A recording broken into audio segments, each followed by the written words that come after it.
So let's look at some of the statistics, the facts. And this is directly from Refuge themselves. So almost 1 in 3 women aged 16 to 59 will experience domestic abuse in her lifetime. 2 women a week, as I said earlier, are killed by a current or former partner in Britain, in England and Wales alone. That's just England and Wales. And in the year ending March 2019, 1.6 million women experienced domestic abuse. So that's covering all of those different channels that we discussed: technological abuse, economical abuse, sexual abuse, FGM. All of that falls under that category. 1.6 million women. It's estimated that around 3 women per week commit suicide as a result of domestic violence.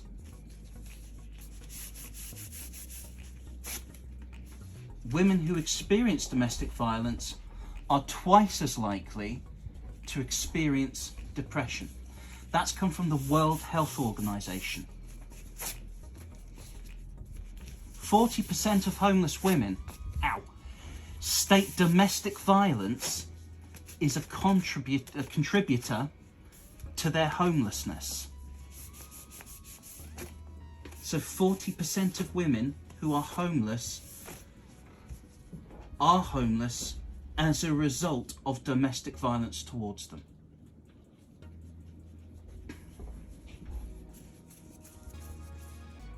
Now we're going to look at some of the things impacting children.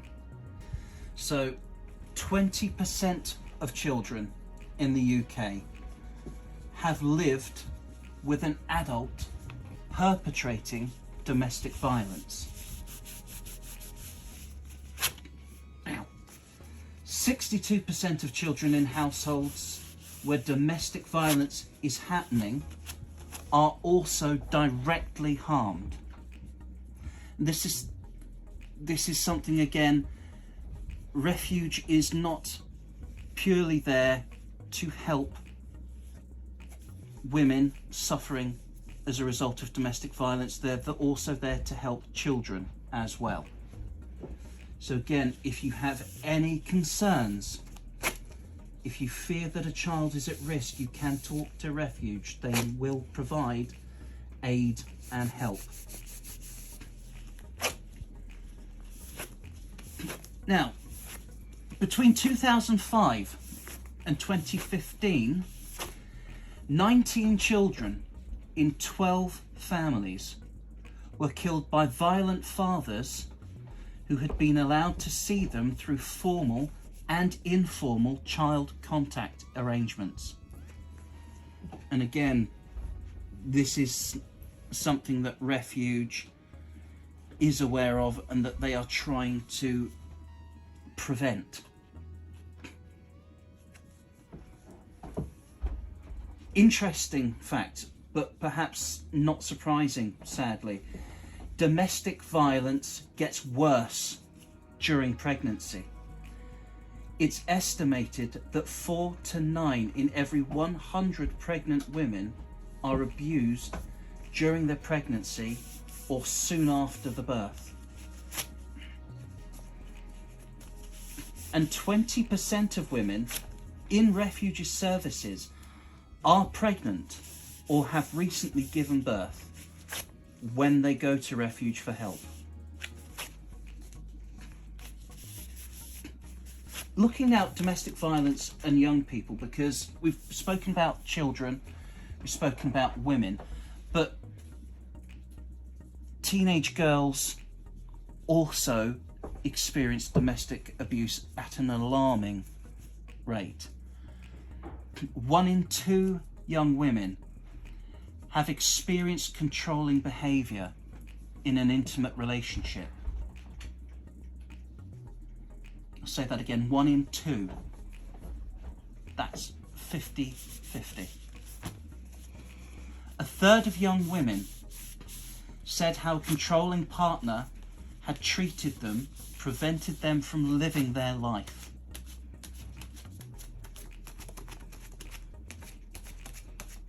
I think you got off that one too easy. Got off too easy. Put some cream on and then we'll turn you over. Okay, final steps.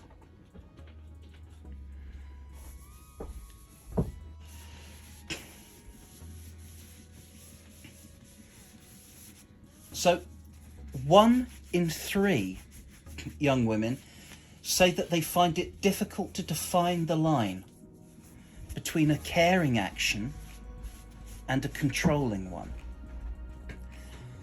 And this is probably a direct link to things that they are seeing on social media, that they are seeing in public media, TV shows, things like that. They're finding it harder to see the line. Over a third, this is 37%, would not know where or who to turn to for support if they were experiencing violence or abuse in the domestic sense.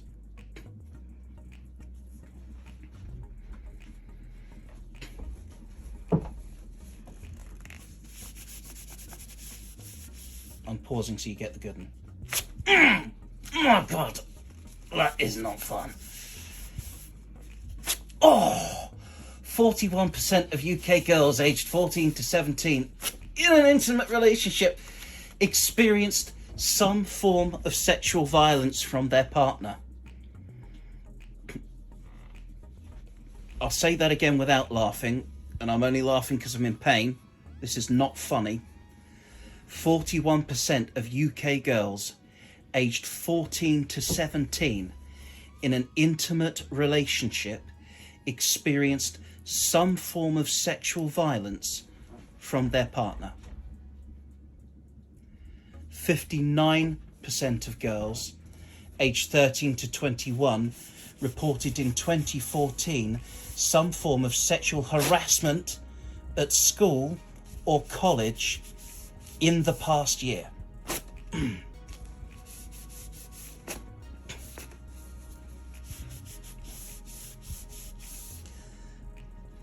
Here's one that, as a man, I find very hard to swallow. But it is statistics. This has come about as part of research. 41% of men aged 18 to 24 say that a woman is totally or partly to blame for her sexual assault if she goes out late at night, wears a short skirt, and gets drunk. That is victim blaming. That is not acceptable. And it is also not the case.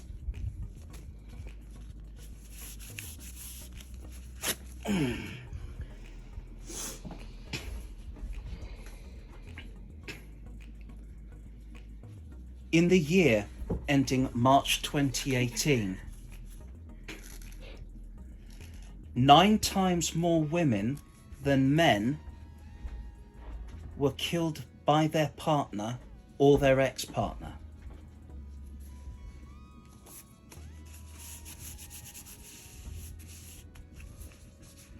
Oh.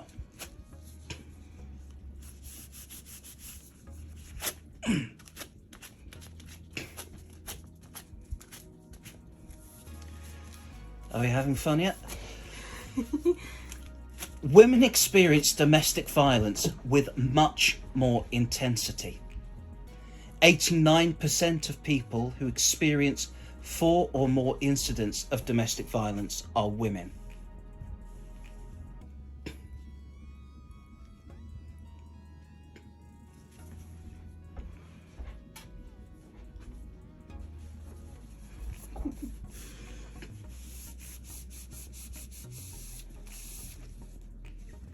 Oh, that one actually wasn't that bad.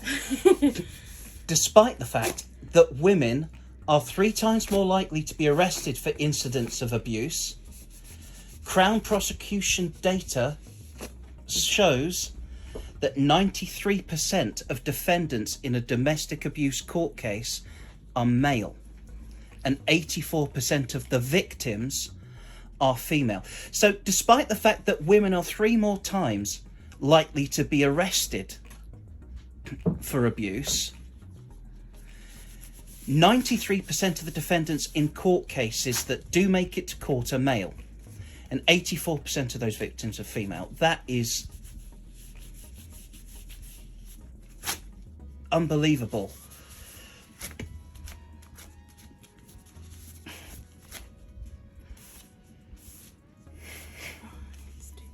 So, we're going to look now at a bit of the cost in the next couple of domestic violence. Cost, financials we're talking here. It is estimated that domestic violence costs the UK almost £23 billion a year. £23 billion a year it costs the UK as a result of domestic violence.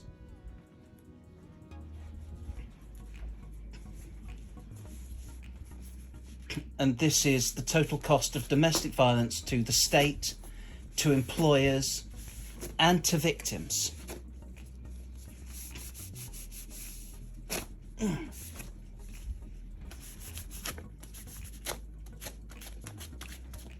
Now, I don't want to get your beard, so you're going to sit up. Right, now we've made an agreement, myself and the other brothers of the Midlands which is the beards stay. Hence why I am currently holding mine free of my chest, because just to prove a point, yeah, if I don't, it's getting ripped off. We do need so, I won't be able to get to your chest otherwise.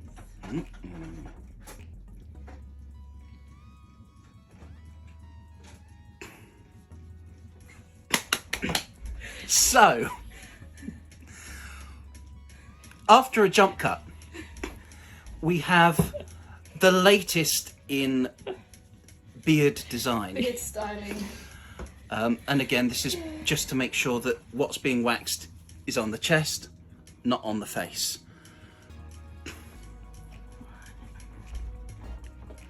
So, Refuge and the work that Refuge does, yes, it helps support the victims, but Refuge saves the health service, ouch, and criminal justice system. Ow. Sorry, not sorry. I wasn't expecting that reaction. £5.9 million a year. Without the laughing, Refuge saves the health service and criminal justice system £5.9 million a year, just across 5,000 client cases.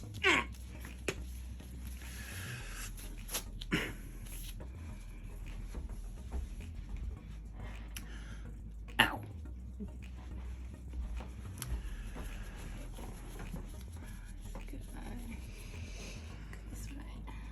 For every £1 invested in Refuge's services, there is a return on investment for clients, their families, and society at large, equivalent to £4.94 in social value.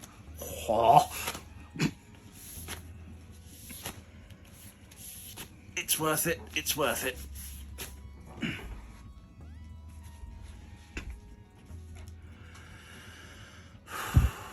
So we're now going to go into domestic violence in the criminal justice system. Oh, that's hot. 85% of those experiencing domestic violence sought help from professionals, an average of 5 times before they received effective help to stop the abuse. 5 times they had to ask for help before they actually got effective support to help stop the abuse.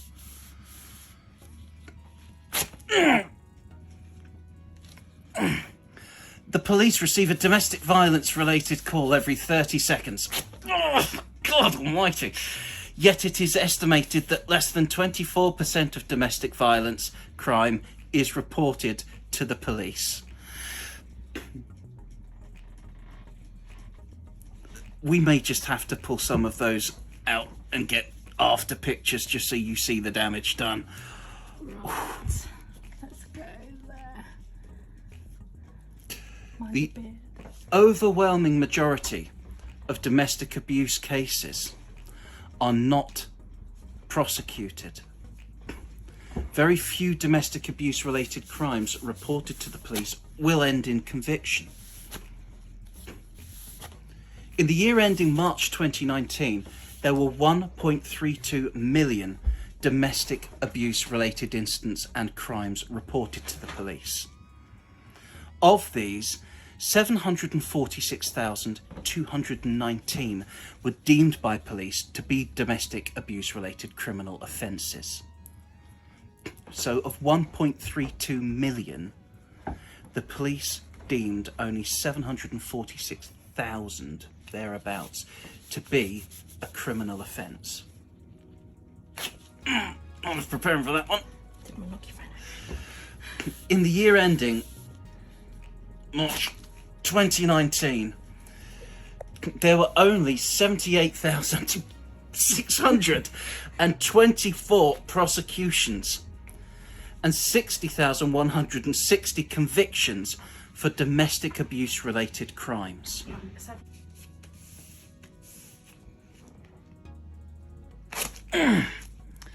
Refuge has experienced cuts to 80% of its fundings. Sorry, I'll try that again. Pain brain talking. Refuge has experienced cuts to 80% of its services since 2011, with some funding being cut by up to 50%. So some of their funding has been cut in half.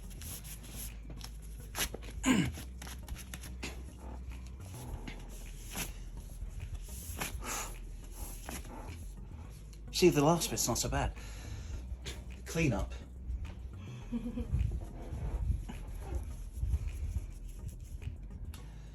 Since 2010, this country has lost 17% of its specialist domestic violence refuges. So between 2010 and 2014, so in the space of 4 years, this country's lost 17% of its specialist domestic violence refuges. That is an incredible drop, and that must be a huge blow to the people that need it. What I'm going to do is I'm going now to give out, we've spoken about tech abuse. This is the new concern, one of the biggest concerns for Refuge at this moment in time. So what I'm going to do, oh boy, is just read a couple of things that if you're experiencing these, you could be experiencing tech abuse. So does your partner or abuser constantly call, text or message you online? Do they publish posts about you online which encourages others to harass and to abuse you? Constantly call, text and message you online? Do they publish posts about you online which encourages others to harass and abuse you? Do they constantly call, message or send friend requests to your family and friends, so trying to get to you through people you know? Do they harass you, your employer or your clients through business social media pages and work email addresses? Has your partner or abuser threatened to share any information about you online, such as confidential information, screenshots of messages, photos of you, or information that could cause you embarrassment? Has your partner or abuser ever threatened to share, or have they shared intimate images of you? Do they seem to know about conversations that you've had without you being present? Do they give the children the latest tech gadgets during child contact? Does he play Xbox and PlayStation games with them online outside of his agreed contact time?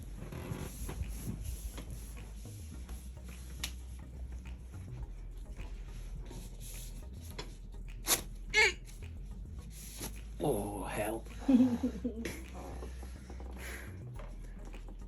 Does he have access to your banking and social media accounts and then assure you that it's normal to have this amount of access to your partner's information? Oh, this one's gonna hurt. Does your partner or your abuser know your whereabouts or turn up unexpectedly wherever you go?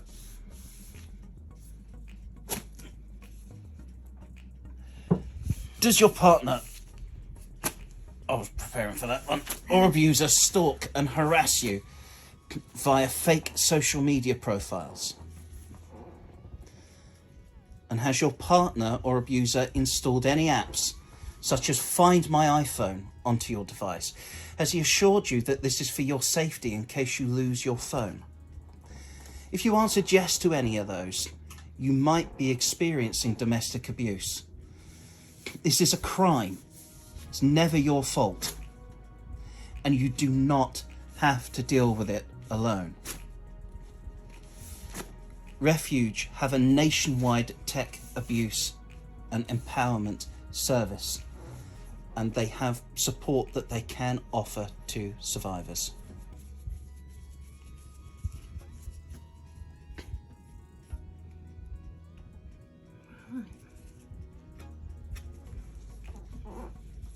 Last little bits.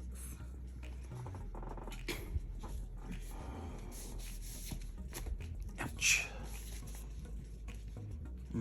This must be cleanup. So, rather than keep going with the facts, I will do a proper close off in a second, but just to reiterate, the whole point of this,